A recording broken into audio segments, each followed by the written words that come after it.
Hi friends, വയറ് നിറച്ച് ഊണ് കഴിക്കാൻ പാകത്തിന് അടിപൊളി ഒരു കൂർക്ക കറി ഉണ്ടാക്കിയാലോ. ഇതിനായിട്ട് തൊലി കളഞ്ഞ് കഴുകി വൃത്തിയാക്കി കട്ട് ചെയ്തെടുത്ത കൂർക്കയിലേക്ക് ഒരു തക്കാളി, കറിവേപ്പില, മഞ്ഞൾപ്പൊടി, മല്ലിപ്പൊടി, മുളക് പൊടി, കാശ്മീരി ചില്ലി പൗഡർ, ഉപ്പ്, ആവശ്യത്തിന് വെള്ളം കൂടി ചേർത്ത് നന്നായിട്ടൊന്ന് മിക്സ് ചെയ്തതിനു ശേഷം അടച്ചു വെച്ചൊന്ന് വേവിച്ചെടുക്കാം.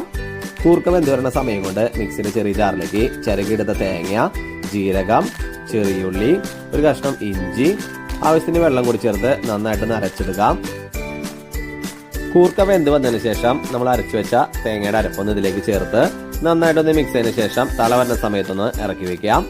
കൂർക്കക്കറി താളിക്കാനായിട്ട് ചെറിയൊരു പാത്രത്തിലേക്ക് വെളിച്ചെണ്ണ ഒഴിച്ചു കൊടുത്ത് അതിലേക്ക് ചെറുതായി അരിഞ്ഞെടുത്ത ചെറിയുള്ളി ചേർത്ത് നന്നായിട്ടൊന്ന് വഴറ്റിയ ശേഷം ഇതിലേക്ക് കറിവേപ്പിലയും വറ്റൽമുളകും ചേർത്ത് നമുക്ക് ഈ കറിയിലേക്ക് ഒഴിച്ചു കൊടുത്ത് അടിപൊളിയായിട്ട് ഇളക്കി എടുത്തു കഴിഞ്ഞാൽ നമ്മുടെ അടിപൊളി ടേസ്റ്റി ആയിട്ടുള്ള കൂർക്കക്കറി ഇവിടെ റെഡി.